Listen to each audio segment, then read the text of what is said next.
అందరికి చాలా ఆనందంగా అనిపించిందా ఇంతసేపు కీర్తన విన్నందుకు? ఇంకా కొంచెం సేపు కీర్తన చేయాలనిపించిందా? ఓ థ్యాంక్ యూ. ఎందుకంటే మీ అందరి ముఖాలు కనిపించాలి అని నేను కూడా కొంచెం పైకి వస్తున్నాను. మీరందరూ ఇప్పుడు రుచి చూసారు కదా, టేస్ట్ చూసారు కదా, నచ్చిందా మాతాజీ? మీకు నచ్చిందా? మళ్ళీ మళ్ళీ చేయాలనిపిస్తుందా? చేస్తారా? మరి చేస్తారా? ఎందుకు తెలుసా? ఈ నామం చెప్తే మీ అందరికి ఆనందం వచ్చింది.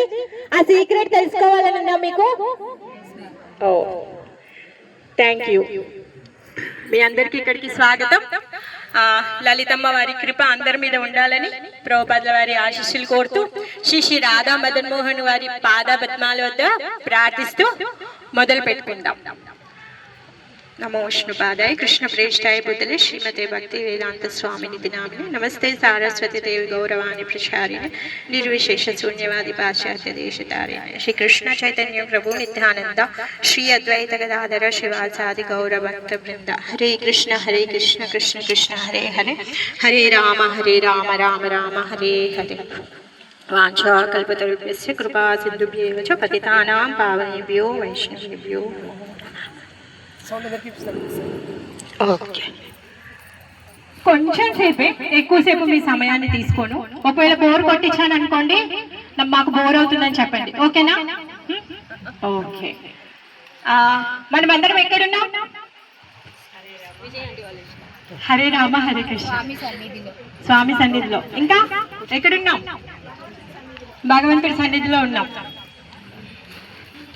ఇంకా ఈ అడ్రస్ ఊరు ఎవరు చెప్పట్లేదు కదా? మాతాజీ వాళ్ళ ఇంట్లో ఉన్నాం. ఇంకా ఎండాకాలంలో ఉండడం వల్ల ఎవరికి ఏమి అనిపించట్లేదా? అనిపించట్లేదా? అయితే చాలా గ్రేట్. మీ అందరు కూడా భగవంతుడి యొక్క చైతన్యంలో ఉన్నారనమాట. మీ అందరికి ఎండ వాన గాలి దాని పట్ల ఎవరికి కూడా ఏమి తెలియట్లేదన్నమాట. అంటే మీరు ఆల్రెడీ మొదటి మెట్టు మీదే ఉన్నారు.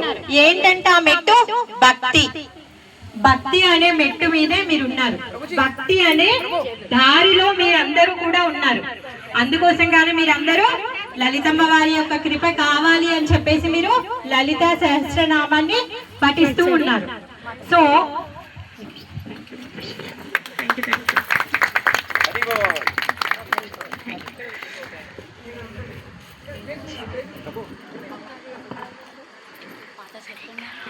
సో అమ్మవారి కృప కావాలి అంటే ఏం చేయాలి? ఏం చేయాలో తెలుసా? అయితే ముందు మనం ఎక్కడున్నామో తెలుసుకోవాలి. అదేంటంటే ఇక్కడే ఉన్నాం ఉప్పల్లో, మళ్ళీ ఎక్కడున్నామో తెలుసుకోవాలి అంటున్నారు. డౌట్ వస్తుందా? రావాలి, డౌట్ రావాలి, అడగాలి. అయ్యో నేను ఊరికే మాట్లాడేస్తున్నాను, నా దగ్గర మైక్ ఉంది, మీ అందరి దగ్గర మైక్ లేదు అంటే మిమ్మల్ని అందరినీ డామినేట్ చేయడం కాదు. అందరికీ అర్థమయ్యేలాగా, ఎక్కడున్నామో తెలుసుకునేలాగా తెలుసుకోవాలి. మీకు డౌట్ రావాలి. ఎక్కడున్నా ఉప్పల్లో ఉన్నాం కదా, మళ్ళీ మాతాజీ ఎందుకు ఎక్కడున్నామని అడుగుతున్నారు. అదేంటి, ఎండాకాలంలోనే ఉన్నాం కదా. ఎండాకాలంలో ఉంటే ఏం జరుగుతుంది? ఎండ మనకందరికి తలుగుతూ ఉంది, అవునా కదా? చలికాలంలో ఉంటే చలి పెడుతుంది, వర్షాకాలంలో వర్షం పడుతుంది, ఎండాకాలంలో ఎండ తలుగుతుంది. అలానే ఇప్పుడు మనం ఉన్నటువంటి కాలం ఏంటి అంటే కలికాలం. సో కలికాలంలో ఉంటే ఏమేమి ప్రభావాలు ఉంటాయి ఎవరికైనా తెలుసా? కలికాలంలో ఉంటే మన పైన ఏ ప్రభావాలు ఉంటాయో ఎవరికైనా తెలుసా? ఉప్పల్లో ఉన్నాము, సో మనం ఈ బస్ ఎక్కితే ఇక్కడికి చేరుకుంటాము. తర్వాత ఎండాకాలంలో మనం ఎండ నుంచి రక్షించుకోవడం కోసం అని చెప్పేసి ఏసీని పెట్టుకుంటాము, లేకపోతే కూలర్ని పెట్టుకుంటాము, ఫ్యాన్ వేసుకుంటాము. మరి ఈ కలియుగంలో ఉండి కలియుగ ప్రభావం మన పైన ఉండకుండా ఉండాలి అంటే ఏం చేయాలి? ఫస్ట్ ఇక్కడ ఉన్నటువంటి పరిస్థితి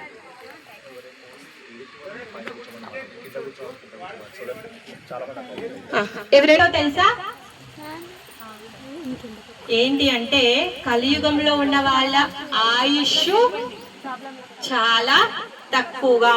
అదేంటండి 100 సంవత్సరాలు ఉన్నాయి, మీరేంటి ఇలా తక్కువ అంటున్నారు? ఎందుకు తెలుసా? సత్యయుగంలో ఉన్న వాళ్ళకి 1,00,000 సంవత్సరాలు బ్రతికే వాళ్ళంట. 1,00,000 సంవత్సరాలు సత్యయుగంలో. తర్వాత త్రేతాయుగంలో ఉన్న వాళ్ళు 10,000 సంవత్సరాలు బ్రతికే వాళ్ళంట. ద్వాపర యుగంలో ఉన్న వాళ్ళు 1000 సంవత్సరాలు బ్రతికే వాళ్ళంట. మరి కలియుగంలో ఉన్న వాళ్ళు 100 సంవత్సరాలు మాత్రమే.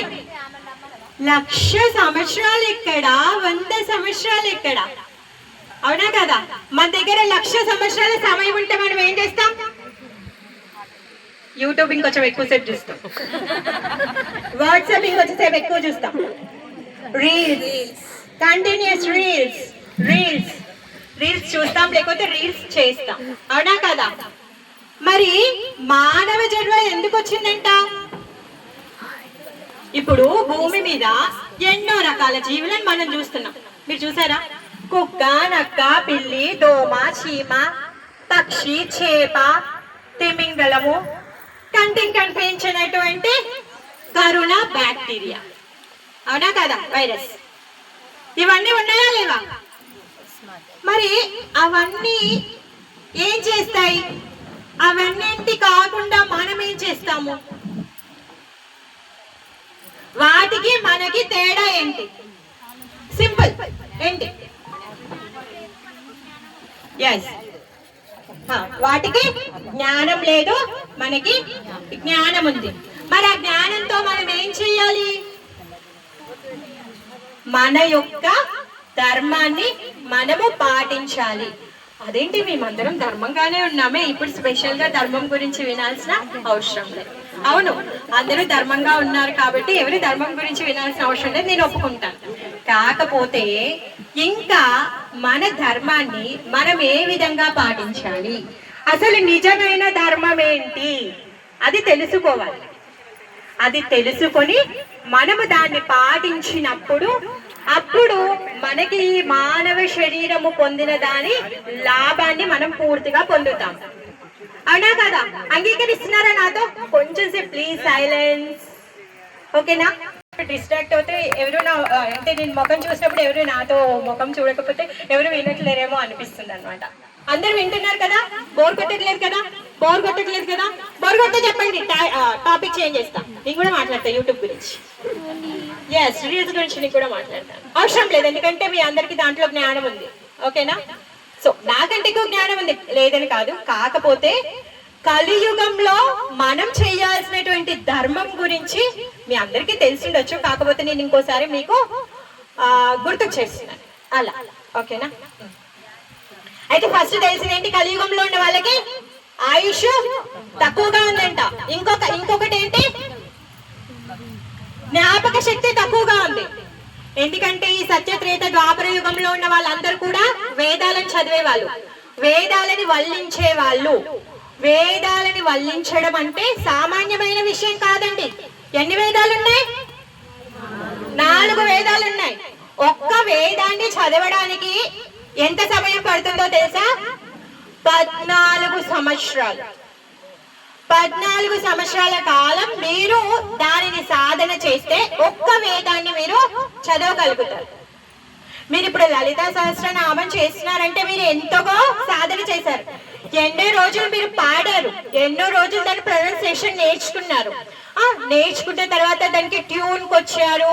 తర్వాత ట్యూన్ నేర్చుకున్నాక ఆ గ్రూప్ లో అందరితో సేమ్ మీటర్ లో పాడడం నేర్చుకున్నారు.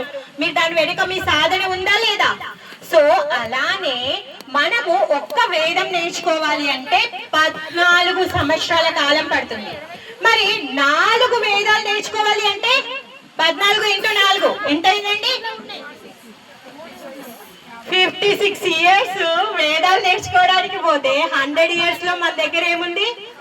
మనం ఆల్రెడీ చిన్నప్పుడు పుట్టాక మనం పెరగడానికి, ఆడుకోవడానికి, 10th క్లాస్ పాస్ అవ్వడానికి 15 సంవత్సరాలు పోతున్నాయి. అవునా కదా? 15 సంవత్సరాలు ప్లస్ 56. ఇంకేముందండి? ఏమైనా ఉందా?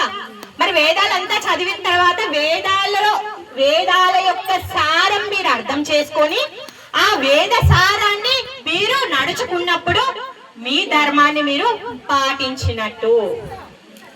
వేదంలో ఏం చెప్పబడింది? ధర్మం చెప్పబడింది. ఆ ధర్మ ప్రకారంగానే ప్రతి మానవుడు నడుచుకోవాలి. మరి ఈ కలియుగంలో ఉన్న వాళ్ళు ఈ 4 వేదాలు చదివి వేద జ్ఞాన సారాంశాన్ని తెలుసుకొని దాని ప్రకారంగా మన జీవితాన్ని అలవర్చుకోవడానికి మన దగ్గర సమయం ఉందా? లేదు. అందుకే మనం ఎవరం కూడా వేదం చదవలేకపోతూ ఉన్నాం. చదివినా గానీ ఏకవేదం త్రివేదం చదివే వాళ్ళు ఉన్నారు, కానీ చతుర్వేదులు చాలా తక్కువ మంది ఉన్నారు. వాళ్ళకి పూర్వజన్మ సుకృతం లేకపోతే ఏమంటారు సాధన ఫలితం ఏమైనా ఉంటే వాళ్ళు చదువుతారు. అలాంటి వాళ్ళు ఉన్నారు, లేరని చెప్పట్లేదు నేను. చాలా మంది వేద జ్ఞానం తెలిసిన వాళ్ళు ఉన్నారు, కానీ మనము సామాన్యమైన వాళ్ళం కదా. మనం కూడా మన జీవితాన్ని ఉద్ధరించుకోవాలి అంటే ఏం చేయాలో మనం తెలుసుకోవాలి. ఆయుష్ లేదు, జ్ఞాపక శక్తి లేదు, ఇంకొకటి బుద్ధి కూడా తక్కువ అండి. ఒప్పుకుంటారా? బుద్ధి తక్కువ ఒప్పుకుంటారా? Thank you. బుద్ధి తక్కువనే మనకి, అవునా కదా? ఎందుకంటే ఏది చూస్తే అది నమ్మేస్తాం. ఒక్కొక్కసారి ఆడుని చూసి పాము అనుకుంటాం, చూస్తూ కూడా అనుకుంటాం. ఎందుకంటే కంగారు ఎక్కువ, ఆలోచన తక్కువ. అందుకోసం గానే అయిపోయింది. ఇంకా ఆయుష్ లేదు, బుద్ధి లేదు, జ్ఞాపక శక్తి లేదు. ఇంకేమున్నాయండి మన దగ్గర? ఇంకేమున్నాయి మన దగ్గర? ఏముంది తెలుసా? కలియుగంలో పుట్టాము. కలియుగంలో పుట్టాము అంటే ఇది వరం అంట అండి. ఎన్ని రకాల లోటుపాటులు మన దగ్గర ఉన్నా కూడా కలియుగంలో పుట్టినందుకు గాను స్వామి మనకి ఒక వరాన్ని ఇచ్చాడు. ఎందుకో తెలుసా? సత్యయుగంలో ఉన్న వాళ్ళందరూ ఏం చేసేవాళ్ళండి? భగవంతుడి చేరాలి అంటే తపస్సు చేసేవాళ్ళు. ఎందుకంటే వాళ్ళ దగ్గర 1,00,000 సంవత్సరాల ఆయుష్ ఉంది. వాళ్ళు వేల కొద్ది సంవత్సరాల అడవికెళ్ళి మంచిగా కూర్చొని తపస్సు చేశారు. భగవంతుడి యొక్క నామం తపస్సు చేశారు. భగవంతుడు సాక్షాత్తు వాళ్ళకి దర్శనం ఇచ్చేంత వరకు వాళ్ళ దగ్గర సమయం ఉంది. పురుషత్గా కూర్చొని వాళ్ళు తపస్సు చేశారు. అయ్యే తర్వాత త్రేతాయుగం వచ్చింది. మరి త్రేతాయుగం వాళ్ళు ఏం చేశారు? యజ్ఞం చేశారు. మరి త్రేతాయుగం వాళ్ళ దగ్గర 10,000 సంవత్సరాల సమయం ఉంది. వాళ్ళు ఒక్కొక్క యజ్ఞం ఎన్ని రోజులు చేసేవాళ్ళు? 1 గంట, 5 గంటల, 5 రోజుల? కాదండి, 4-5 సంవత్సరాలు. ఒక్కొక్కసారి 10 సంవత్సరాల కాలం అంతా కూడా యజ్ఞాన్ని చేసేవాళ్ళు. మనము ఒక్కరోజు గృహప్రవేశానికి 1 గంట యజ్ఞం చెయ్యాలి అంటేనే మనం ఎంతగా కష్టపడతామండి. అవి తేవాలి, ఇవి తేవాలి, బ్రాహ్మణుని పిలవాలి, తర్వాత ఆయనకు అసిస్టెంట్ రావాలి, ఆ మంత్రాలు చదవాలి, ఎంతో తతంగం, ఎంతో ఖర్చు, అవునా కాదా? మరి అలాంటి యజ్ఞము అప్పటి కాలంలో 2-3 సంవత్సరాల అంత సమయము యజ్ఞం చేయడం అంటే సామాన్యమైన విషయం కాదు.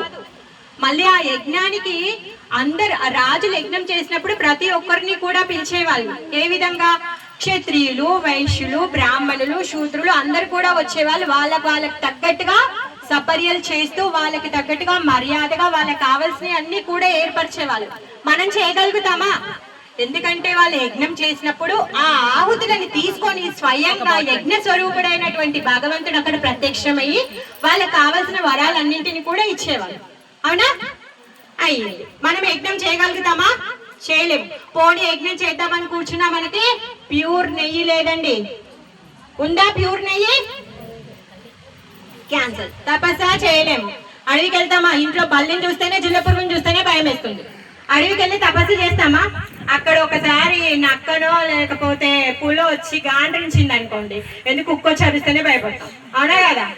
సో మనం తపస్సు చేయలేము, యజ్ఞము చేయలేము, మన వేదాలు చదవలేము. అయిపోయింది. ద్వాపర యుగం వచ్చింది. ద్వాపర యుగం వచ్చిన తర్వాత ద్వాపర యుగంలో ఏం చేసేవాళ్ళంట? శ్రీ విగ్రహారాధన చేసేవాళ్ళు. అప్పుడు కూడా యజ్ఞాలు చేశారు, చేయలేదని కాదు. ఉత్తమంగా చేసినటువంటి పని ఏంటంటే శ్రీ విగ్రహారాధన. భగవంతుని ప్రాణ ప్రతిష్ఠ చేయడం, షోడశ ఉపచారాలు చేయడము, ఆయనకి స్వచ్ఛమైనటువంటి రోజుకి 6-7 సార్లు నైవేద్యాలను వండడము, 3 సార్లు స్నానం చేయడము, తర్వాత స్వచ్ఛమైన జలంతో ఆ విధంగా అర్చన పూజన అన్ని చేసేవాళ్ళు. మనం చేయగలుగుతామా? చేయలేము. అదేంటి మాతాజీ, నేను ఈరోజు పొద్దునే 3 గంటలు పూజ చేస్తాను, మళ్ళీ సాయంత్రం 2 గంటలు పూజ చేస్తాను, మీరేంటి పూజ చేయలేరు అంటున్నారు? రావాలి డౌట్. ఎందుకంటే అలాంటి స్వచ్ఛమైనటువంటి పదార్థాలు ఇప్పుడు మన దగ్గర లేవు. మన దగ్గర అలాంటి స్వచ్ఛమైనటువంటి పదార్థాలు ఏమీ లేవు. మనము అలాంటి విగ్రహారాధన మనం చెయ్యలేము.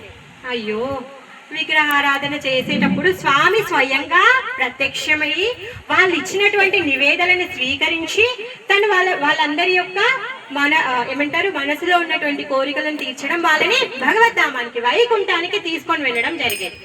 తపస్సు చేసిన వాళ్ళు వైకుంఠానికి వెళ్ళారు, యజ్ఞాలు చేసిన వాళ్ళు వైకుంఠానికి వెళ్ళారు, ఆ భగవంతుని ఆరాధించిన వాళ్ళు వైకుంఠానికి వెళ్ళారు. మరి కలియుగంలో ఉన్నాము, తపస్సు చేయలేము, యజ్ఞము చెయ్యలేము, మరి శ్రీ విగ్రహ ఆరాధన చెయ్యలేము. మరి మనం ఎప్పుడు మనని ఎవరు తీసుకెళ్తారు వైకుంఠానికి? మనం ఎలా వైకుంఠానికి వెళ్తాం?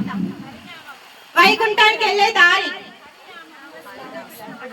నామస్మరణం. Thank you. చాలా మందికి నామస్మరణం తెలుసా? అందరికి హరినామం చేస్తే వైకుంఠానికి వెళ్తామని తెలుసా? ఓ జై కృష్ణ కృష్ణ హరే హరే హరే రామ రామ రామ హరే హరే. ఓకే, అయితే నాకు ఇంకా కష్టమే లేదు, మీ అందరికీ తెలుసు కాబట్టి. అయ్యింది. కలియుగంలో హరినామం చేస్తే వైకుంఠానికి వెళ్తాం. ఎవరెవరికి వైకుంఠానికి రావాలనుంది? అయ్యో, మీరు వైకుంఠానికి రారా? గోలోకానికి వెళ్ళాలా? ఓకే, వైకుంఠ అండ్ గోలోక ఒకటే. ఇప్పుడు అందరికి గోలోక తెలియదు కాబట్టి నేను వైకుంఠ అని చెప్పాను. అది ఎవరెవరికి వైకుంఠానికి వెళ్ళాలనుంది? అందరికి వెళ్ళాలనుందా? అందరూ వస్తారా? నాకు వెళ్ళాలనుంది. మీరందరూ హెల్ప్ చేస్తే నేను కూడా వెళ్ళిపోతా. ఎందుకంటే వెనుక నుంచి పుష్ కావాలి కదా. అలా నాకు దారి తెలుసు. అయితే ఓకే, థ్యాంక్ యూ. సో వైకుంఠానికి వెళ్ళాలి అంటే, సరే వైకుంఠానికి ఎందుకు వెళ్ళాలి? స్వామి సేవ కోసం. ఇక్కడ కూడా స్వామి సేవ చేసుకోవచ్చు కదా, అక్కడికే ఎందుకు వెళ్ళాలి? శాశ్వతమైన సేవ, మళ్ళీ జనన మరణాలు లేని సేవ. ఓ గుడ్ గుడ్, థ్యాంక్ యూ. సరే, మళ్ళీ ఎందుకు పుట్టద్దు అనుకుంటున్నారు మీరు? ఇంకా ఎప్పుడు స్వామితోనే అనుబంధం ఉండాలి, అన్యదా కోరుకోవట్లేదు. అందుకే మళ్ళీ జన్మ వద్దని. మళ్ళీ జన్మ వద్దు అందరూ అదే అనుకుంటున్నారా? ఎవరికైనా మళ్ళీ ఇక్కడ పుట్టాలనుందా? ఎవరికైనా పుట్టాలనుందా?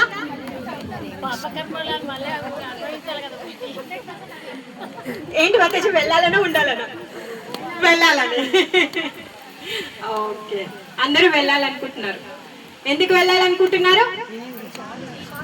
స్వామి సేవ కోసం. ఇంకా స్వామి సేవ తర్వాత, దానికంటే ముందు దేన్ని తప్పించుకోవాలనుకుంటున్నారు? జన మరణాలని తప్పించుకోవాలి అని అనుకుంటున్నారు. ఎందుకండి? అక్కడికి వెళ్తే యూట్యూబ్ ఉండదు, అక్కడికి వెళ్తే వాట్సాప్ ఉండదు, మరి అక్కడికి వెళ్తే ఏం హ్యాపీగా ఉంటారండి మీరందరూ? సేవనే అన్నిటికంటే భగవంతుడి యొక్క సేవ, భగవంతుడి యొక్క నామము, భగవంతుడి యొక్క దర్శనము, భగవంతుడి యొక్క కథాశ్రవణము, ఇవి అనంతమైన ఆనందాన్ని ఇస్తాయి. మరి ఇప్పుడు ఇక్కడ ఉన్నాము, బాగున్నాం కదా, మరి ఇక్కడి నుంచి వెళ్ళాలని ఎందుకు అనుకోవాలి అంటే, ఎందుకు అంటే ఇక్కడ ఉన్నటువంటి కుంటాలు అంటే బాధలు అన్నమాట. ఇక్కడ ఉన్నటువంటి కష్ట నష్టాలు, లాభ నష్టాలు, మాన అవమానాలు, తర్వాత దుఃఖాలు, అత్తగారితో గొడవ, ఆడపడుచుతో గొడవ, కోడలతో గొడవ, అవునా కదా? భర్తతో అడ్జస్ట్ అవ్వాలి, సంపాదన, పిల్లల చదువు, ఇవన్నీ ఉన్నాయి కదా. అందుకని ఇవన్నీ మళ్ళీ ఎవరు చెయ్యాలి అనుకోరట. అనుకుంటున్నారా ఎవరైనా? మళ్ళీ ఇవన్నీ బాధ్యతలు తీసుకోవాలనుకుంటున్నారా? యాక్చువల్గా చెప్పాలంటే ఇవేవి మెయిన్ ప్రాబ్లమ్స్ కాదు. ఎందుకంటే ఎవరు ఏ శరీరం తీసుకుంటే వాళ్ళతో పాటు ఇవన్నీ పరిస్థితులు వస్తాయి. మరి ఇక్కడ ఇందాక చెప్పినట్టుగా అన్ని జీవులు ఉన్నాయి. ఎన్ని జీవులు ఉన్నాయో తెలుసా? 86 లక్షల జీవులు ఉన్నాయి. 86 లక్షల జీవుల్లో మనం కూడా ఒకరం. మరి 86 లక్షల జీవులందరికీ మనకి అంతా సమానమే. అవి తింటాయి, అవి పడుకుంటాయి, అవి కూడా పిల్లల్ని కంటాయి, అవి కూడా వాటిని రక్షించుకుంటాయి. మనం కూడా తింటాం, పడుకుంటాం, మనం రక్షించుకుంటాం, మనం కూడా పిల్లల్ని కంటాం. మరి వాటికి మనకి భేదం ఏంటి అంటే విచక్షణ, జ్ఞానం. ఆ జ్ఞానము మానవులకి ఉంది, మానవ జన్మకి ఆ జ్ఞానం ఉంది. మరి ఆ జ్ఞానాన్ని ఉపయోగించి మనం ఏం చెయ్యాలి? ఈ కుంటాల నుంచి వైకుంఠానికి వెళ్ళాలి. కుంటాలు అంటే చెప్పాను కదా, కష్టాలు, నష్టాలు, వీటితో పాటు రోగాలు, వృద్ధాప్యము. మాతాజీ, వృద్ధాప్యం హ్యాపీయా? ఎవరైనా ముసలి వాళ్ళు అవ్వాలనుకుంటున్నారా? హ్యాపీయా? అనుకోవట్లేదు కదా. ఎవరికైనా రోగాలు రావడం అంటే ఇష్టమా? కాదు కదా. ఎవరు కూడా రోగాలు పొందాలి అనుకోరు. ఎవరైనా చనిపోవాలనుకుంటారా? పోనీ కదా, చనిపోవడం కూడా చాలా కష్టం, అవునా? ఎవరు కూడా చనిపోవాలనేసి అనుకోరు. మరి పుట్టాలనుకుంటున్నారా? పుట్టడం ఏమైనా ఈజీయా? ఇక్కడ అందరూ మాతాజీసి ఉన్నారు, అందరికీ తెలిసి పుట్టడం ఎంత కష్టమో, అవునా కాదా? తల్లి గర్భం ఎలా ఉంటుంది? మలమూత్రాలతో. ఏసీ రూమ్ కాదండి, కూలర్ రూమ్ కాదండి, అక్కడ మీకేం లగ్జరియస్ సోఫా లేదు. ఎలా ఉంటాడంటే గర్భంలో పిల్లాడు ఉల్టా లెక్కించి ఉంటాడంట, అవునా కదా? అక్కడ ఏమైనా మీకు కుషన్స్ ఉన్నాయా? ఏమీ లేవండి. మల మూత్రం, టాయిలెట్ అండ్ యూరిన్ దాంట్లో ఉన్నాడు. తర్వాత అక్కడ అమ్మ ఏది తింటే అది. అమ్మ పులుపు తిందనుకోండి, ఆ పులుపుకి బాధపడాలి. అమ్మ వేడిగా తిన్నదనుకోండి, ఆ వేడికి బాధపడాలి. అమ్మ కారంగా తిన్నదనుకోండి, ఆ కారానికి మండుతుంది. పోనీ అక్కడ ఏమైనా అతనికి మసాజ్ చేసే వాళ్ళు ఎవరైనా ఉన్నారా? లేరండి. మలమూత్రంలో ఏముంటాయి? కీటకాలు, పురుగులు ఉంటాయి, అవునా కాదా? పురుగులు ఉంటాయి కదా, ఆ పురుగులు ఏం చేస్తే కుడుతూ ఉంటాయి ఆ పిల్లోని లోపల. తల్లి బొజ్జలో ఉన్నటువంటి శిశువుని ఆ విధంగా అవి కుడుతూ ఉంటాయి. మరి ఇలాంటి పరిస్థితులన్నీ తెలిసాక ఎవరైనా పుట్టాలనుకుంటారా? Are you happy? You want to go urine and stool packet? కదా. ఎవరికైనా వెళ్ళాలనుందా? మలమూత్రాల సంచిలోకి 9 నెలలు ఎవరికి వెళ్ళాలని లేదు కదా. అందుకోసంగానే మనం ఏం చెయ్యాలి అంటే హరినామాన్ని చెయ్యాలి. మళ్ళీ ఆ మలమూత్ర సంచిలోకి వెళ్లకుండా ఉండాలి అంటే హరినామాన్ని చెయ్యాలి. ఏ విధంగా అయితే సత్యయుగంలో తపస్సు చేస్తే భగవంతుని చేరుకుంటారో, ఏ విధంగా అయితే త్రేతాయుగంలో యజ్ఞం చేస్తే భగవంతుని చేరుకుంటారో, ద్వాపర యుగంలో విగ్రహారాధన ద్వారా భగవంతుని చేరుకుంటారో, అలానే ఈ కలియుగంలో మనకి సాక్షాత్ భగవంతుడు నామ రూపంలో వచ్చాడు. అందుకనే హరినామం చేస్తే భగవంతుని చేరుకుంటాం. హరినామం చేస్తే భగవంతుని చేరుకుంటాం. మీ అందరికీ సమ్మతమైన ఎవరికైనా సందేహాలు ఉన్నాయా ఈ విషయంలో? అడగండి. ఎవరికైనా సందేహాలు ఉంటే అడగండి. ఇప్పుడు క్లియర్ అయిపోవాలి. మీరందరూ వైకుంఠానికి వెళ్ళాలనుకున్నారు కదా, డౌట్స్ ఉండొద్దు. మళ్ళీ వేరే బస్సు ఎక్కొద్దు. మీరు వైకుంఠానికి వెళ్ళే బస్సే ఎక్కాలి. ఉన్నాయి ఎవరికైనా డౌట్స్? హరినామం చేస్తే వైకుంఠానికి వెళ్తారని నేను చెప్తున్నా. నా సొంతంగా చెప్పట్లేదండి. నేను ఒక ఇన్స్టిట్యూట్ లో ఉన్నాను, ఆ ఇన్స్టిట్యూట్ లో నేర్చుకున్నాను, అది కూడా చెప్తాను. నా సొంతంగా చెప్పట్లేదు. ఏరా గేరా నత్తు గేరా వచ్చి రండి, నాకు ఒక ప్లేస్ తెలుసు, అక్కడికి వెళ్తే ఎంజాయ్ చేస్తాం రండి అని మిమ్మల్ని పిలుచుకొని వెళ్తాను అనుకోండి, అలా గుడిగా వచ్చేస్తారా? అడగాలి. ఎవరమ్మా నువ్వు? ఎక్కడి నుంచి వచ్చావు? అసలు పోయే స్థలం ఏంది? ఆ స్థలం గురించి ఎక్కడన్నా రాసుందా? ఉండాలి కదా, గూగుల్లో ఉండాలి కదా లొకేషన్. ఉండాలా ఉండద్దా? గూగుల్లో లేని లొకేషన్ కి తీసుకెళ్తా అంటే మీరు నమ్ముతారా? నమ్మరు కదా. అలా వెర్రిగా నా వెనక్కి వచ్చేస్తారా నమ్మేసి? రాకూడదు, అడగాలి, ఎంక్వైరీ చేయాలి, అవునా కదా? మరి నేను ఇప్పుడు హరినామం చేస్తే మీరు వైకుంఠానికి వెళ్తారని చెప్తున్నా. మరి అడగాలి, అమ్మా నువ్వు చెప్పేదానికి ఆధారం ఏంటి? మేము ఎలా నమ్మాలి? అవునా కదా? అయితే ఇప్పుడు కలియుగంలో 4 ఇన్స్టిట్యూట్లు ఉన్నాయండి. ఉప్పల్లో చాలా స్కూల్స్ ఉన్నాయి. అయితే దాంట్లో మనము సిబిఎస్ఈ, ఎస్ఎస్సి, క్యాంబ్రిడ్జ్, ఐసిఐసి ఇవన్నీ చూసుకుంటాం. మన పిల్లల్ని ఎందులో జాయిన్ చేయాలో వాళ్ళ ఫ్యూచర్ ప్లాన్స్ ప్రకారం, వాళ్ళ యొక్క బడ్జెట్ని బట్టి, వాళ్ళ నియర్ బై ప్లేసెస్ని బట్టి, ట్రావెలింగ్ బట్టి మనం ఆ స్కూల్లో జాయిన్ చేస్తాం, అవునా కదా? సో అంటే మనకి ఎస్ఎస్సి, ఐసిఐసి, సిబిఎస్ఈ, క్యాంబ్రిడ్జ్ ఇవి ఉన్నాయి. ఒక 4-5 రకాలు ఉన్నాయి ప్రాంప్ట్గా. అలా కాకుండా రాధాప్రియ అని ఒక ఇన్స్టిట్యూట్ పెట్టా, దాంట్లో నా ఇష్టం వచ్చిన సిలబస్ పెట్టా. జాయిన్ చేయమంటే జాయిన్ చేస్తారా మీ అమ్మాయిని? పో అంటారు, అవునా కదా? అలానే కలియుగంలో 4 ఇన్స్టిట్యూట్స్ ఉన్నాయి. 4కు మించి ఇంకొకటి లేదు, గుర్తుపెట్టుకోండి. నాలుగు ఇన్స్టిట్యూట్స్ ఉన్నాయి. ఏంటంటే అవి శ్రీ సాంప్రదాయం, గౌడీయ మధ్వ సాంప్రదాయం, బ్రహ్మ గౌడీయ మధ్వ సాంప్రదాయం, కుమార సాంప్రదాయం, నింబార్కర సాంప్రదాయం. ఈ 4 సాంప్రదాయాలు ఉన్నాయి. ఈ 4 సాంప్రదాయాల వారు ప్రతి ఒక్కరు కూడా భగవంతుడి యొక్క నామజపం గురించే చెప్తారు. ఒకరు ఓం నమో నారాయణాయ, ఒకరు ఓం నమో భగవతే వాసుదేవాయ, ఒకరు హరే కృష్ణ మహామంత్రము. ఆ విధంగా వాళ్ళ సాంప్రదాయంలో ఏం చెప్తారు? భగవంతుడి యొక్క నామం గురించి చెప్తారు. అంతేకాని అన్యమైనది చెప్పరు. ఎందుకు? కలియుగ ధర్మము హరినామ జపము. కలియుగ ధర్మము చెప్పండి. కలియుగ ధర్మము, మనమందరం కలియుగంలో ఉన్నామా లేదా? మన ధర్మం ఏంటి? హరినామం. హరినామం చెయ్యడం మన ధర్మం.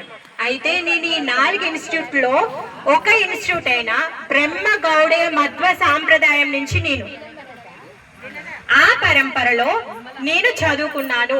ఆ పరంపరలో నేను వేద జ్ఞానంని చదువుకోవడంలో ఆ దారిలో ఉన్నాను. అందుకోసంగానే మీకు కరెక్ట్ అయిన సిలబస్ లో నుంచే చెప్తున్నాను. నమ్ముతారా? ఎవరైనా వచ్చి వాళ్ళకి నచ్చింది చెప్పారనుకోండి, మీరు అప్పుడు అడగాలి. ఇప్పుడున్నవి ప్రాంప్ట్ గా 4 ఇన్స్టిట్యూట్లు ఉన్నాయి. 4 ఇన్స్టిట్యూట్ లో నుంచి మీరు ఉన్నారా అని అడగాలి. లేకపోతే తప్పుడు టీచర్ దగ్గరికి వెళ్ళారనుకోండి, పిల్లలు ఏమవుతారు? తప్పుడు దారి పడతారు. వాళ్ళ యొక్క జీవితం నాశనం అయిపోతుంది. అవునా కాదా? బంగారు భవిష్యత్ అంతా నాశనం అయిపోతుంది. మరి అలాంటి బంగారు భవిష్యత్తుని నాశనం చేసుకోవద్దు అంటే ఈ 4 ఇన్స్టిట్యూట్ లో ఉన్న వాళ్ళకి చెప్పింది మీరు వినండి. క్లియరా? తర్వాత భగవంతుడు ఆయన ఎప్పుడెప్పుడు ఎక్కడెక్కడ ఎలా అవతరిస్తానో కూడా భగవంతుడు చెప్పాడు. తర్వాత ఆయన యొక్క శక్తులేంటో కూడా తను చెప్పాడు. మరి ఇవన్నీ కూడా వేద సారమైనటువంటి భగవద్గీత, శ్రీమద్ భాగవతాల్లో చాలా బాగా వ్యాసదేవుల వారు రచించి చెప్పారు. ఎవరు రచించారండి? ఎవరైనా ఏ విషయమైనా చదువుకుంటే అది వ్యాస రచనలో భాగంగా ఉండాలి, అంతేకాని అన్యమైంది కాదు. ఒక 10 సంవత్సరాల క్రితం ఒక తెలివిమంతుడు వచ్చి ఒక బుక్ రాశాడండి. ఆ బుక్ ప్రకారం నేను పూజ చేస్తున్నాను. బాగుంటుందా? మీ సమయం అంతా వేస్ట్ అవుతుంది. అవునా కాదా? భగవంతుడు ఇచ్చినటువంటి మానవ జన్మ, మన సమయం అంతా కూడా వేస్ట్ అవుతుంది. అందుకోసం కానీ ఏ ఇన్స్టిట్యూట్ లో ఉన్నారు, ఎలా మనము భగవద్ధామానికి వెళ్ళాలి? అందరూ వైకుంఠానికి వెళ్ళాలి అనుకున్నారు. మరి అందరూ వైకుంఠానికి వెళ్ళాలి అంటే ఏం చేయాలి? హరినామం చేయాలి. ఇప్పుడు నేను వచ్చి హరినామం చేయాలి అని చెప్తున్నాను. మరి నేను ఎక్కడి నుంచి వచ్చానో మీకు తెలుసుకోవాలి. క్లియర్? సో మీరు అందరూ నన్ను నమ్ముతున్నారా? ఆమోదిస్తున్నారా? అయ్యో నమ్మట్లేదా? డౌట్ ఉందా? డౌట్ ఉంటే చెప్పండి. నన్ను నేను ప్రూవ్ చేసుకోవాలి కదా. ఇప్పుడు మీరు నా స్కూల్కి వచ్చి జాయిన్ అవుతాను అంటే నన్ను నేను ప్రూవ్ చేసుకోవాలి. లేకపోతే పిల్లల్ని ఎలా జాయిన్ చేస్తారు?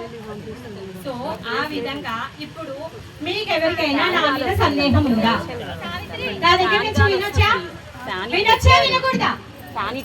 వినొచ్చు కదా. లేకపోతే మీరు భగవద్గీత భాగవతాన్ని చేసుకోండి. అవునా? సో అవి రిఫర్ చేస్తే మీకున్న డౌట్స్ క్లియర్ అవుతాయి. అంటే బ్రహ్మ గౌడీయ మధ్వ సాంప్రదాయం అనేది ఉందా, వాళ్ళు చెప్పేది కరెక్టేనా, హరే కృష్ణ మహామంత్రం ఉందా, అది మీరు చూసుకోవచ్చు. సరే, అది బాగానే ఉంది. ఇప్పటి వరకు మేము హరే రామతో స్టార్ట్ అవుతుంది. మీకు తెలిసిన మంత్రం హరే రామ. ముందు ఏం చేసేవాళ్ళు? హరే రామ రామ రామ హరే హరే, హరే కృష్ణ కృష్ణ కృష్ణ హరే హరే అనే మంత్రాన్ని జపం చేసేవాళ్ళు. మరి మేము ఇప్పుడేం చెప్తున్నాము? ఇప్పటిదాకా ప్రభు కీర్తన కూడా చేశారు. హరే కృష్ణ కృష్ణ కృష్ణ హరే హరే, హరే రామ రామ రామ హరే హరే అనే మంత్రాన్ని జపం చేయండి, మీరు వైకుంఠానికి వెళ్తారని చెప్తున్నాం. మరి సందేహం రావాలి, ఎవరు అడగట్లేదేంటి? రావట్లేదా? అయితే మీరు చాలా ముందుకు వచ్చేసారు. Thank you. ఇంకెవరికైనా అలాంటి సందేహం ఉందా? ఎందుకంటే హరే కృష్ణ మహామంత్రం ఏదైతే ఉందో ముందుగా హరే రామతోనే మొదలయ్యేది. అది ఉంది, వేదంలో చెప్పబడింది.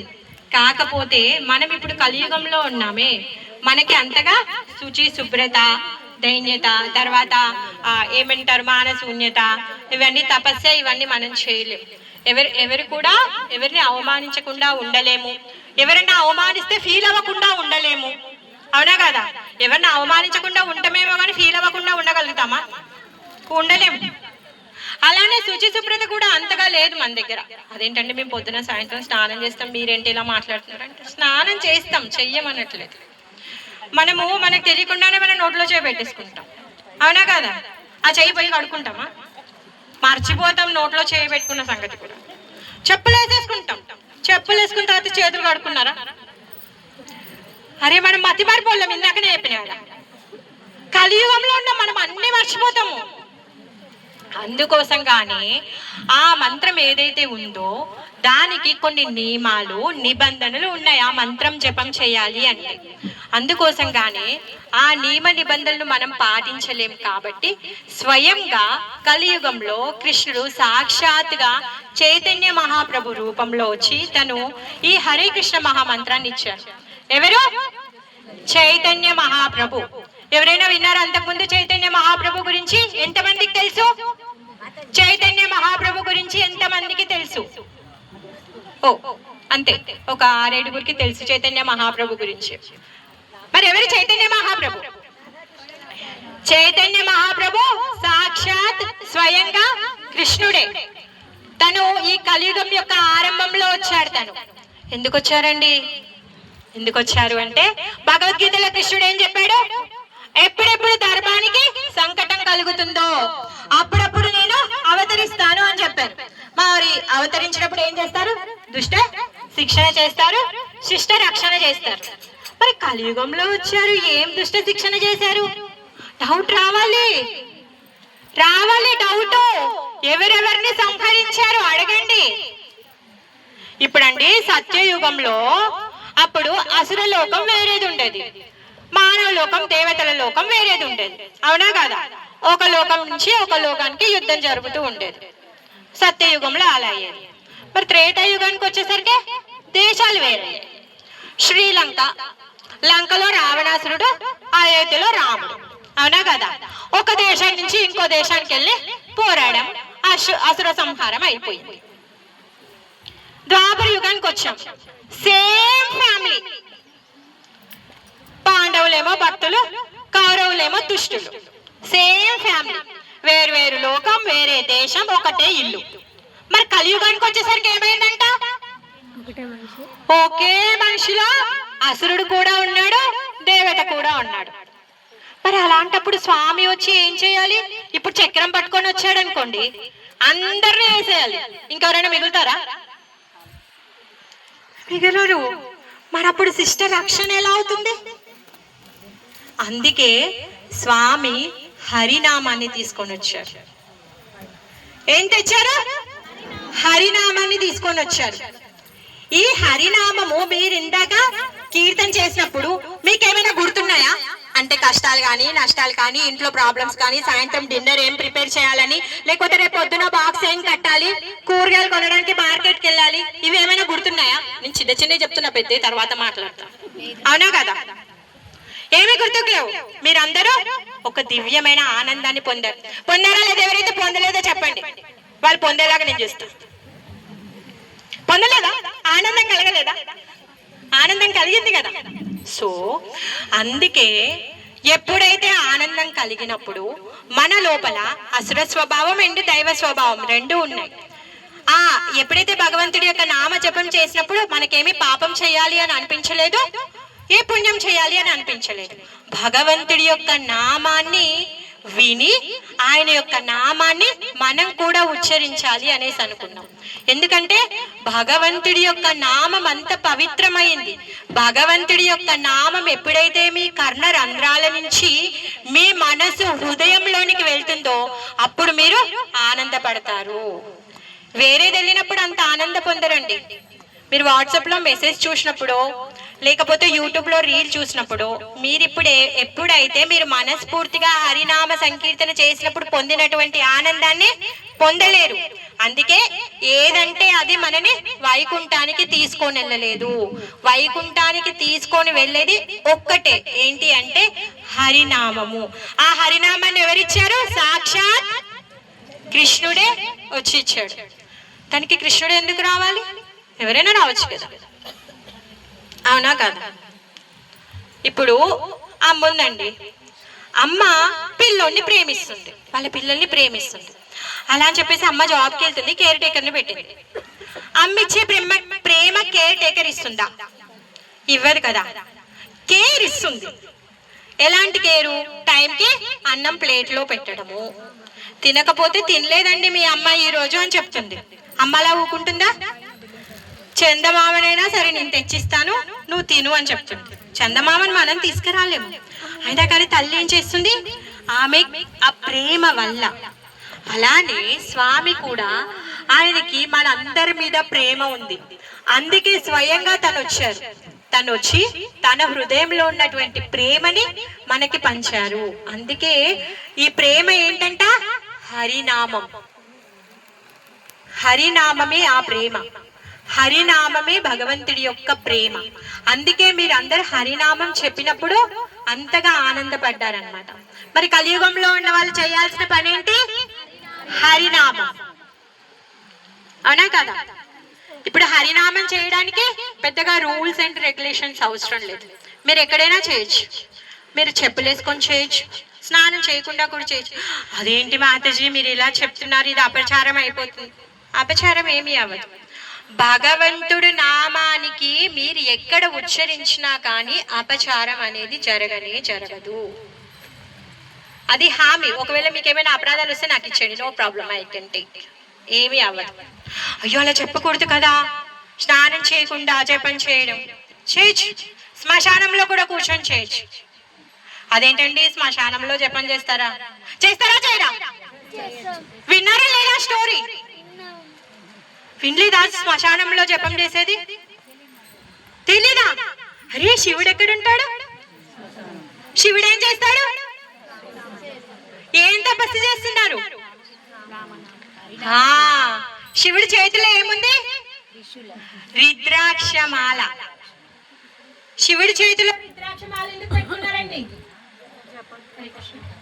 ఎందుకు? తను రామనామ జపం చేస్తున్నారు.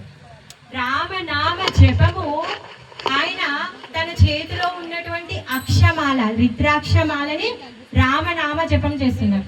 అందరూ కాశీకి వెళ్ళి చనిపోవాలి అనేసి అనుకుంటారు, కాశీకి వెళ్ళి చనిపోవాలి అనుకుంటారు, అవునా కాదా? ఎందుకు తెలుసా? మోక్షం వస్తుంది. ఏ విధంగా మోక్షం వస్తుంది? కాశీకి వెళ్ళి చనిపోతే అంట శివుడు చనిపోయేటప్పుడు చెవులో రామనామాన్ని చెప్తాడంట. అందుకని చెప్పి ప్రతి ఒక్కరు కూడా కాశీకి వెళ్ళి చనిపోవాలి అనుకుంటారు. ఇప్పుడు కూడా కాశీలో చనిపోయిన ఏ శవాన్ని పరీక్షించి చూసినా ఆ శవం యొక్క కుడి చెవు పైకి లేచి ఉంటుందంట. ఎందుకు తెలుసా? ఆ జీవి ప్రాణం వదిలేటప్పుడు సాక్షాత్ పరమశివుడు వచ్చి చెవిలో రామనామాన్ని చెప్పాడు. అందుకోసంగానే ప్రతి ఒక్కరు కూడా వెనుకట వాళ్ళు అందరూ అనేవాళ్ళు కదా, ఇది చస్తే పోయి కాశీలో చావాలి అని అనుకునే వాళ్ళ లేదా? అందుకే అనుకునే వాళ్ళు శ్మశానంలో జపం చేయొచ్చా? చేయొచ్చు. భగవంతుడికి ఇంకా భక్తుడికి ఉన్నటువంటి సంబంధం ఏదైతే ఉందో అది దివ్యమైంది. అది స్థలంతో కానీ, సమయంతో కానీ, పరిస్థితులతో కానీ కొలచలేం దాన్ని.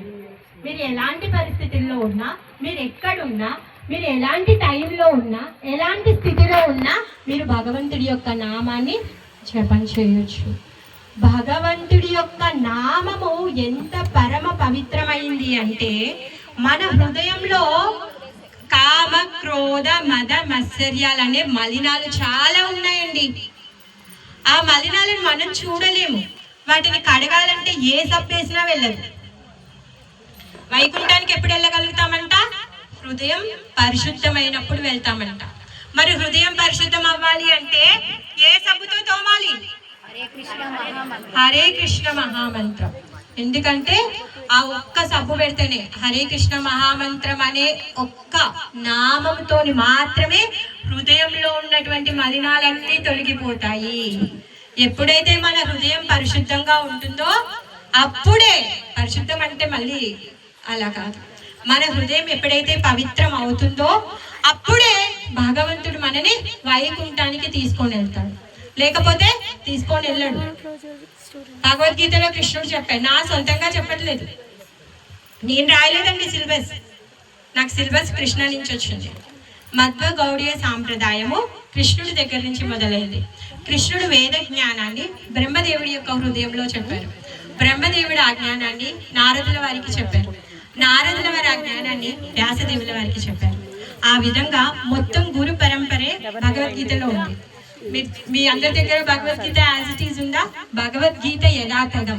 ఆ భగవద్గీత యథాతథంలో ఈ గురు పరంపర అంతా కూడా ఉంది. అలానే శ్రీ సాంప్రదాయము నిత్య అన్నపాయని అయినటువంటి శ్రీ లక్ష్మీదేవి నుంచి ఈ శ్రీ సాంప్రదాయం మొదలైంది. ఎప్పుడు లక్ష్మీ అమ్మవారు ఏం చేస్తూ ఉంటారు? ఒక్క క్షణం కూడా స్వామి యొక్క పాదాలు వదలకుండా ఎప్పుడూ స్వామి యొక్క పాద సేవలో ఉంటారు. ఆమె నుంచి మనకి శ్రీ సాంప్రదాయం మొదలైంది. మనం జీవన స్వాములు ఏదైతే చెప్పుకుంటున్నామో, 12 మంది ఆళ్వార్లు ఎవరైతే చెప్పుకుంటున్నామో వాళ్ళ దగ్గర నుంచి మనం ఈ జ్ఞానాన్ని పొందొచ్చు. తర్వాత కుమార సాంప్రదాయం వచ్చేసి బ్రహ్మదేవుడి యొక్క 4 పుత్రులు సనక, సనందన, సనత్ కుమారు. ఈ నలుగురు కుమారుల నుంచి ఈ వేద జ్ఞానం మొదలైంది అనమాట. తర్వాత నింబార్కర సాంప్రదాయం, ఇది పరమశివుడి దగ్గర నుంచి నింబార్కర సాంప్రదాయం మొదలైంది. అదేంటండి, పరమశివుడు అంటే శైవుడు కదా, మరి ఎలా రావాలి సందేహం? అలాంటి సందేహాలన్నీ పెట్టుకుంటే మీరు ఏమంటారు, కాన్ఫిడెంట్గా ధైర్యంగా అలాంటి సందేహాలన్నీ తీరాయి అనుకోండి. ధైర్యంగా మీరు పూర్తి విశ్వాసంతో హరినామాన్ని జపించగలుగుతారు. ఎప్పుడైతే అలా పూర్తి విశ్వాసంతో హరినామాన్ని జపించారో మీ హృదయం పవిత్రమవుతుంది. హృదయం పవిత్రమైతే సో మనకి దారి క్లియర్. డైరెక్ట్ లిఫ్ట్ ఎక్కడికి వెళ్తుంది? వైకుంఠానికి వెళ్తుంది. అవునా కదా? అందరు వైకుంఠానికి వెళ్ళాలనుకుంటున్నారు కదా. ఆ విధంగా ఈ 4 సాంప్రదాయాల్లో ఉన్న దగ్గర నుంచి మనము జ్ఞానాన్ని స్వీకరించాలి.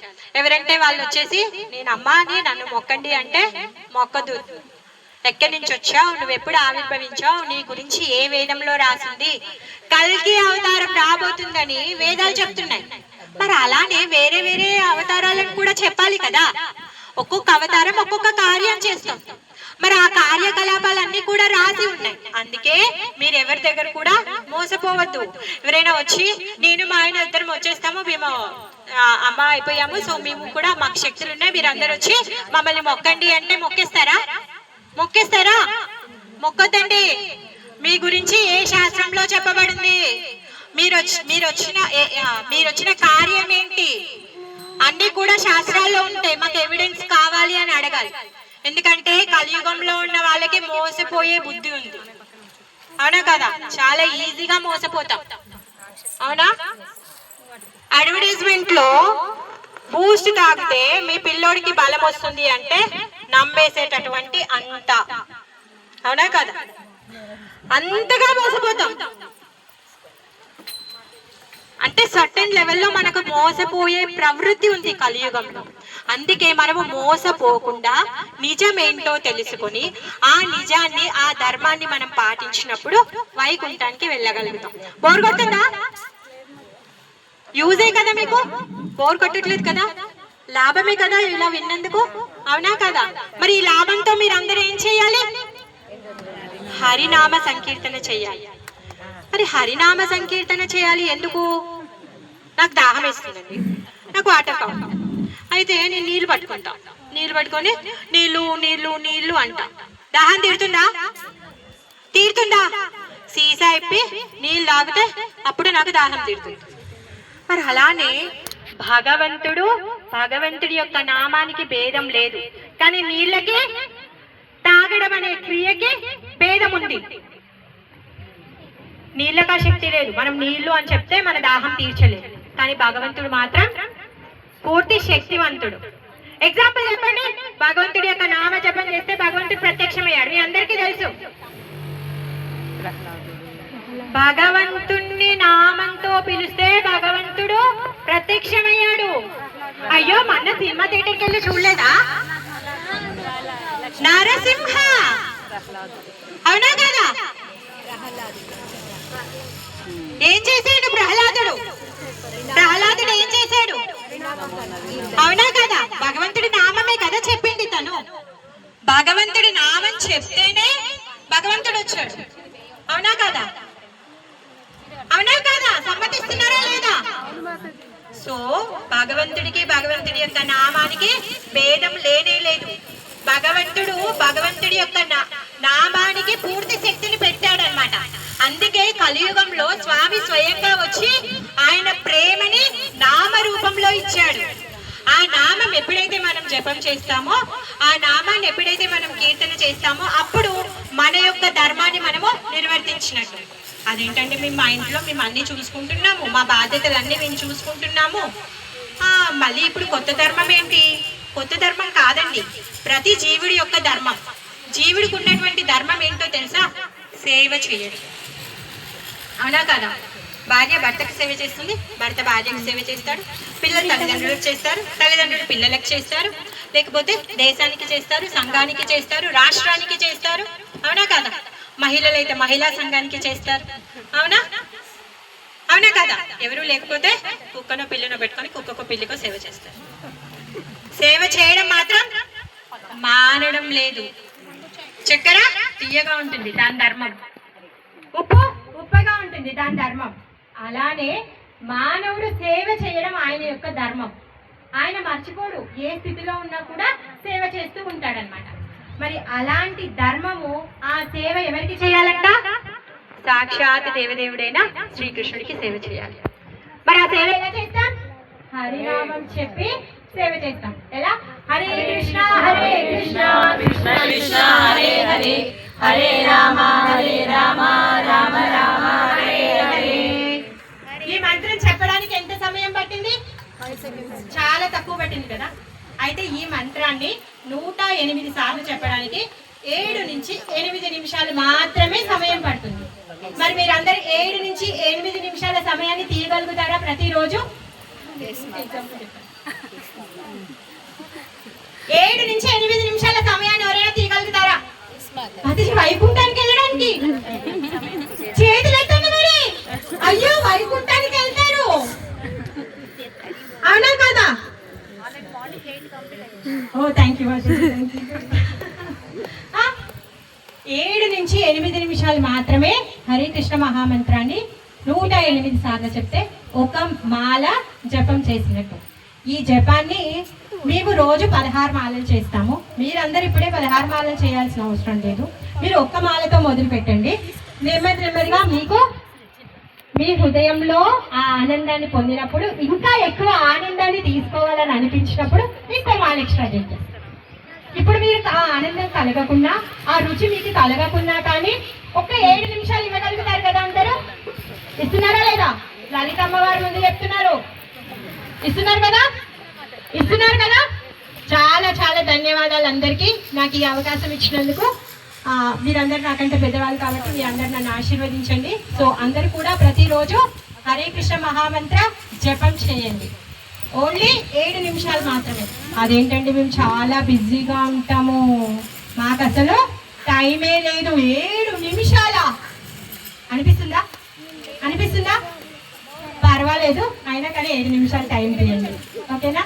ఎందుకంటే మనం ఏ విధంగా అయితే మన రోజువారీ జీవితంలో ఫోన్ అలవాటు చేసుకున్నాం. 20 years బ్యాక్ ఫోన్ లేదు. అంత ఫోన్ యూజ్ చేశారా మీరు ఎవరైనా? 20 సంవత్సరాల క్రితం ఫోన్ యూజ్ చేశారా? అలవాటు చేసుకున్నారు కదా? అవునా కదా? సో అలానే ఇప్పుడు భగవంతుడి యొక్క నామ జపాన్ని చేయడం కూడా అలవాటు చేసుకోండి. ఇది మా యొక్క రిక్వెస్ట్, ఓకేనా? అందరికీ సమ్మతమేనా? బోర్ కొట్టిందా? లేదు కదా? హరినామం చేయాలనిపిస్తుందా? ఓ చాలా చాలా ధన్యవాదాలు అందరికీ. హరే కృష్ణ. థ్యాంక్ యూ మాతాజీ ఈ అవకాశం. హరే కృష్ణ అందరికీ. మా వేణు అన్నయ్య, మా అన్నయ్యకి కూడా చాలా చాలా ధన్యవాదాలు నాకు ఈ అవకాశం ఇచ్చినందుకు. ఎందుకంటే ఆయన నాకంటే ఎక్కువగా ఇంకా బాగా చెప్పగలరు. కాకపోతే తను ఆయన ఏమంటారు, ఆయన యొక్క ఆశీర్వాదం వల్ల నేను ఇప్పుడు కూర్చొని అంతగా మాట్లాడగలిగాను.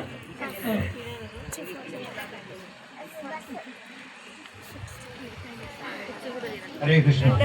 భగవద్గీత 2వ అధ్యాయం 14వ శ్లోకంలో కృష్ణుడు ఏం చెప్తున్నాడు? మాత్రా స్పర్శాస్తు కౌంతేయ సీత ఉష్ణ సుఖదుఃఖ ఆగమో పాయనో నిత్య సాంశ్లిక్ష భారత. ఓ అర్జున అర్జున ఏమని చెప్తున్నాడు కృష్ణ? అర్జునుడు కృష్ణుడి మాటలు ఇవి, నాయ మాటలు. కృష్ణుడు అర్జునుడితో అంటున్నాడు, ఈ ఎండాకాలము చలికాలము కష్టాలు సుఖాలు వస్తూనే ఉంటాయి, దీన్ని మనము టాలరేట్ చేయాలి. టాలరేట్ అంటే భరించాలి. సో మీరు భరించాలి. ఇక్కడ థర్డ్ ఫ్లోర్ కొంతమంది అందరు ఏజ్ అయినా ఉన్నవారు థర్డ్ ఫ్లోర్కి నడుచుకుంటూ వచ్చారు. హీట్ ఉన్న పైన మీరు టాలరేట్ చేస్తూ ఉంటారు.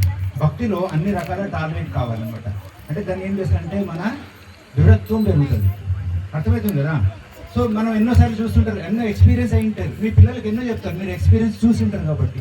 సో అదేవిధంగా కృష్ణుడు మనకందరికీ దృఢత్వం చేస్తున్నాడు.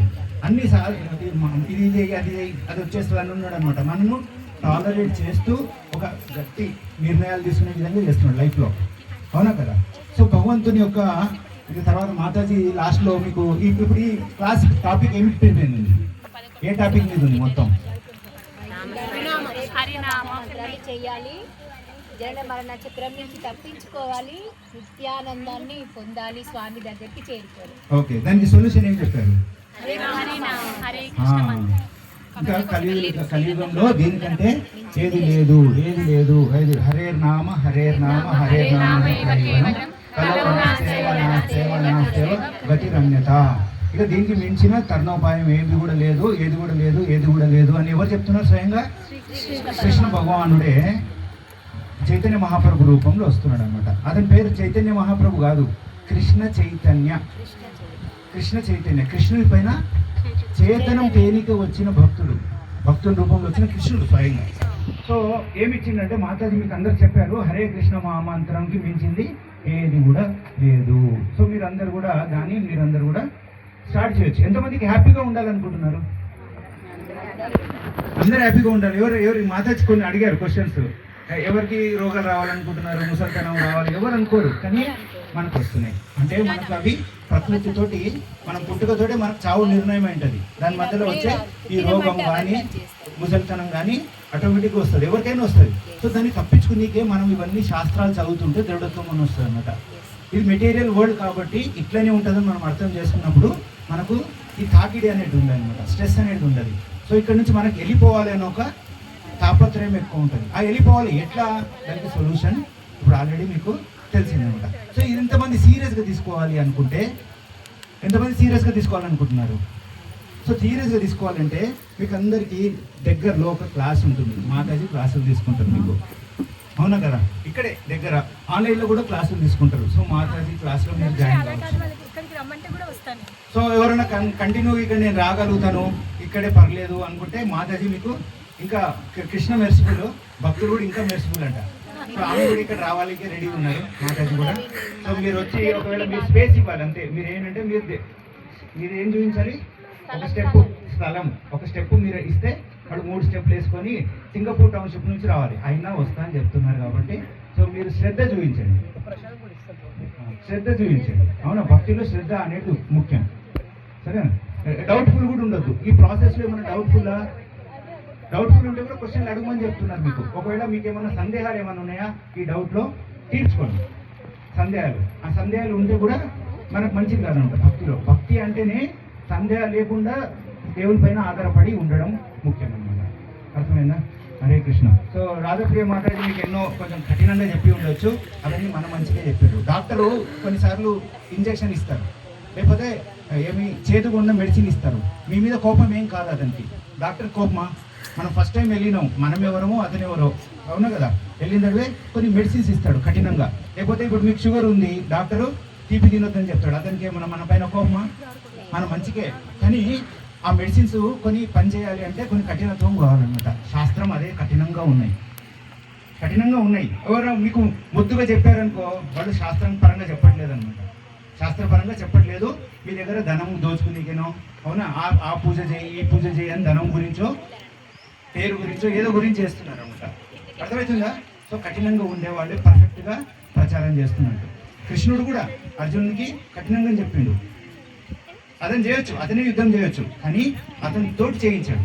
అతని పేరు వచ్చింది. ఈరోజు అర్జునుడికి ఎందుకు మనం ఇది చేస్తున్నాం, గొప్పగా చెప్పుకుంటున్నాం?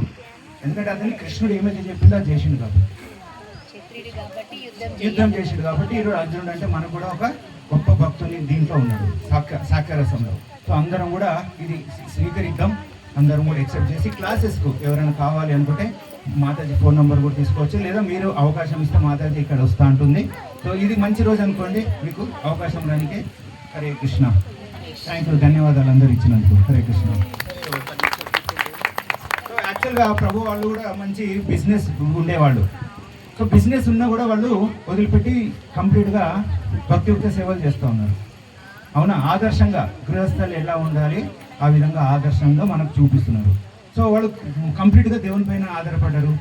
అంతేకాకుండా వాళ్ళు యాత్రలు కూడా తీసుకెళ్తారు. ఎంతమంది యాత్రలు వెళ్ళాలనుకుంటారు రెగ్యులర్గా? సో వీళ్ళు చార్ధామ్ యాత్ర, ముక్తినాథ్ యాత్ర, రెగ్యులర్ యాత్రలే ఉంటాయి. అయోధ్య, కాశీ, ప్రయాగ్ ఆ ఏరియా, తర్వాత బృందావన్, మథుర, తర్వాత మయాపూర్, ఇంకా అవుట్ సైడ్ కంట్రీస్ కూడా తీసుకెళ్తారు. శ్రీలంక, మొన్ననే శ్రీలంక యాత్రకి వెళ్ళి కూడా వచ్చారనమాట. సో మీకు అక్కడ అందరిలాగా ఉండదు ఇది యాత్ర. ఒక భక్తుల సాంగత్యంలో మీకు వెళ్తారు, కీర్తన ఉంటుంది, దేవుడికి అర్పించిన నైవేద్యం అర్పిస్తారు కదా, అది ప్రసాదం ఉంటుంది. దాంతోపాటు ఎవరైనా మంచి క్లాస్ ఆ లోకల్లో ఎవరైనా లీడర్స్ తెలిసిన వాళ్ళు ఉంటే మీకు కథ గురించి చెప్తారు. అక్కడ ఉన్న కథ చెప్తే మనకు ఆనందం వస్తుంది. ఓహో, కృష్ణుడు ఇక్కడే ఆడుకున్నాడా, ఇక్కడే ఈ విషయం జరిగిందా, లేకపోతే తలపురాణలో చూస్తే ఈ బిల్డింగ్ లాగా అనిపిస్తుంది. అవునా కదా, కరెక్టా కదా? ఇప్పుడు ఎవరైనా మీ ఇంటి పక్కన ఎవరో గొప్ప వ్యక్తి ఉందనుకోండి, ఉదాహరణకి నరేంద్ర మోడీ ఉంటే మీ ఏరియా ఏమైపోతుంది? సో ఈ నరేంద్ర మోడీ ఇల్లంట, ఈ నరేంద్ర మోడీ ఇల్లంట కదా, అవునా కదా? సో మీకు ఆ ఆనందం అనేది వస్తుంది ఆ స్థలం తెలుసుకున్నప్పుడు. అదేవిధంగా మీకు లోకల్ ఎవరైనా లీడర్స్ తీసుకెళ్ళి వాళ్ళు అరేంజ్ చేస్తారు, మహారాజులను వాళ్ళను, అక్కడ స్థల పురాణం చెప్పినప్పుడు మీకు ఆనందం అని వస్తుంది. ఓ ఇక్కడ కృష్ణ ఇది జరిగారా, లేకపోతే రాముడు ఈ ప్లేస్ లో ఇది చేశారా, అంటే మనం రామాయణం చాలా భక్తుల సాంగత్యంలో ఇంకెక్కువ మనకు అర్థమవుతాయి అనమాట. సో అది కూడా మీకు అడ్వాంటేజ్ ఉంది. సో హరే కృష్ణ. ఇప్పుడు ఏమన్నా రీసెంట్ యాత్ర వెళ్తుంటే కూడా చెప్పండి. హరే కృష్ణ. ఇప్పుడు మనకి వచ్చేది యమునోత్రి పుష్కరాలు వస్తున్నాయి అన్నమాట జూన్లో. అయితే మేము జూన్లో స్పెషల్గా యమునోత్రి, గంగోత్రి, కేదార్నాథ్, బద్రీనాథ్ యాత్ర చార్ధామ్తో పాటు యమున పుష్కరాలు చేద్దాం అనుకుంటాం అనమాట. జూన్ 7 తారీఖు మొదలవుతుంది చార్ధామ్ యాత్ర. ఎవరికైనా ఇంట్రెస్ట్ ఉంటే మాత్రం జాయిన్ కావచ్చు. హరే కృష్ణ. ఇప్పుడు మనం చార్ధామ్ యాత్రతో పాటు యమునోత్రి పుష్కరాలు కండక్ట్ చేస్తున్నాం అనమాట జూన్ 7 తారీఖు మొదలవుతుంది. ఎవరైనా ఇంట్రెస్ట్ ఉన్న వాళ్ళు మాకు కాల్ చేయొచ్చు. నా నెంబర్ 9391327455. ఎవరికైనా కావాలంటే నెంబర్ ఇస్తాను, నెంబర్ తీసుకోండి, కాల్ చేయండి, డీటెయిల్స్ మొత్తం